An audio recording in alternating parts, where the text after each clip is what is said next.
Man,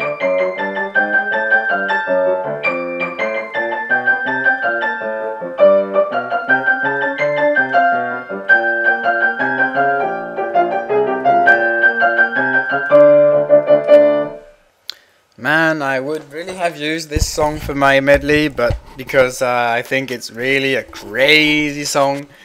But the craziness doesn't work well on the piano because I can't do all those weird sound effects, of course. Hello everyone and welcome to an introduction-like sort of kind of thing video for Touhou Imperishable Night. What I'm going to do here is play the first stage of the game on normal difficulty setting and explain the game mechanics, in particular what's different between this game and the other Touhous. So I'm playing practice mode, something new maybe for some people. Practice mode is what lets you play one stage at a time, essentially. Still have 4 difficulty settings with a funny commentary for each one. Yeah, Lunatic is not suited for anyone. Except me, haha. I'm playing on normal for now. Character selection screen, choose girl. In fact, it's choose girls, because in this game we play as teams of 2. 1 human and 1 non-human, phantom, yokai, whatever. So we have 4 teams. Boundary team, border team, whatever is Reimu and Yukari. Magic team is Marissa and Alice. Scarlet Devil team is Sakuya and Remilia, and Netherworld team is Jomu and Yuyuko. So now nice and balanced between different characters of the different games. So what's happening is that your human character is your non-focused shot, and the phantom character is the focused shot. For those who don't know, because I don't think I've actually explained this yet, focusing means that when you press shift, suddenly you move much slower and your shot is much more focused and concentrated, and you see your hitbox, which makes it much more convenient to dodge stuff. For now I'm going to play with Reimu and Yukari. They're mostly the standard character, good for beginners and good for everyone else too. I'm not going to discuss the characters very much right now, at least. For now, let's go with the first stage on normal mode. So have a quick look at the right, and you see that we have the usual Touhou things: power, grays and points. The power items are still the red squares and the point items are still the blue squares. This game also introduces small point items, which are worth 1/10 of a normal point item. Something different with the point of collection: if you go at the top of the screen and focus, then all the items will go straight to you, like I just did. If you're at full power, then you don't need to focus, and this will happen automatically. A weird feature, but there you go. So, the special thing about scoring and mechanics in this game are 3 things: time points, the phantom gauge, and the last one is familiars. And I'm going to explain all of them. Time points are essentially the special mission-like thing to this game. As you see on the right, there's essentially an amount of the time points you want to get for every level. So for this one it's 2,500. If you get them, then you get to face an extra attack from the boss, unless you're on easy mode, but don't play on easy mode.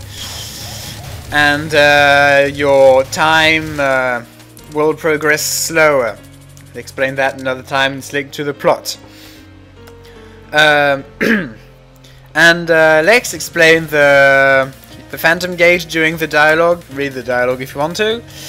Essentially this is something which measures how much you're using your human side or your yokai phantom side.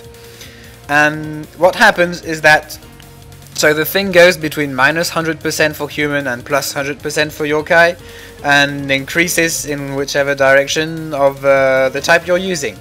And what happens is that when you're at less than minus 80% or more than plus 80%, then you'll be able to get lots and lots of time points. On the human side, you'll get lots of time points just by shooting at stuff, and on the yokai side, you'll get time points by grazing bullets during bosses only. So in general you want to not focus during stages and decide whether to focus or not during the bosses. You'll get a bit less time points, but of course it will be much safer. There we go. Also, collecting time points will push your Phantom Gate towards minus 100% or plus 100%, depending on which side you're using. And now let's use a boss fight to explain familiars. They're sort of bullets which shoot bullets.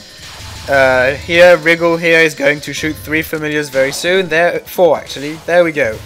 The special thing about familiars is that you can destroy them by shooting with your human side.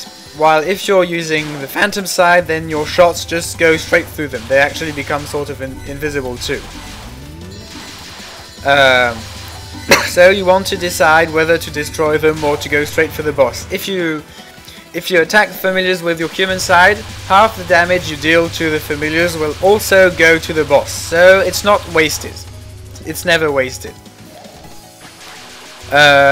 What else do I want to say? Well, when you destroy a familiar... Actually, no. I won't say that. The important thing about familiars is that you can use them to get lots of time points again. When you defeat a boss attack or a fairy which spawns familiars before its familiars, then every familiar, saying familiar a lot, left alive will explode, disappear into lots of time points, and also make every bullet next to it disappear, which is important for strategy, of course. And there we go. That's pretty much it. Also, one thing about this game is that every character has actually 2 bombs. One bomb which is the regular X button, like this. Bing, bing, bing, bing, bing, bing, bing. Oh, and there we go. And another one which is the death bomb, a feature which already existed in the previous game but now is a bit more developed. Now if you bomb just after getting hit, then you will actually use 2 bombs instead of 1, and your bombs will be quite a bit stronger. Also, if you do a death bomb like this, then it will actually be the other character playing it. So if I'm not focusing using Rimu, get hit and bomb very soon after that, then Yukari will use her special bomb, which will use 2 of my bomb items and deal a bit more damage than Yukari's regular one. You usually want to avoid that though, because you lose time points every time you get hit, and that's bad. That's pretty much it for the mechanics. I think I have a few minutes left, so let me very quickly say what I think about the character teams. Border team, like I said, is a good standard character. Rimu has good homing shots, and Yukari has a strong forward focus with part of it being dealt by Ran, which has the advantage that she stays on the enemy even if you move away. Also, they have a longer time for death bombs, and they have a very small hitbox. Magic team sucks. Marissa is okay, but Alice is completely useless. Her shot is pretty weak, her bomb hardly does anything. And yeah, of course she's a stage 3 boss, while every other yokai character is at least stage 6 boss or an extra boss, so there you go, I guess. Also, Alice is very stubborn and insists on never fighting at more than half power or whatever. So yeah, of course she sucks. Marissa is okay, but she moves fast, so not focusing makes it hard to dodge stuff. Scarlet Devil team is pretty good. Sakuya is very average, but she has good spread, so it's really fine. And Remilia has very good power, and special ability is that when you focus, most of Remilia's damage goes into, I think, some bats, which stay at the place where you started focusing, so you can move around and still deal lots of damage to the boss if the boss doesn't move around. They're a good team too. Everyone's a good team except for Magic team. And last is Netherworld. They sort of have the reverse focus syndrome. I like to call this like this. Essentially, Yuyuko, the focused side, actually has a very widespread shot, which is incredibly useful during stages 3, a bit of 4, and extra 2. However, of course, this means that if you want to be effective against bosses, then you have to unfocus to use Yomu. Yomu also has a very powerful bomb, which is nice, and she has the strongest forward shot in the game. The special thing is that half her damage goes in the direction opposite the one you're going in. Think about that for a sec. And they also get extra bombs at the end of stages. They're a very good team except for the reverse focus syndrome if you're not used to it.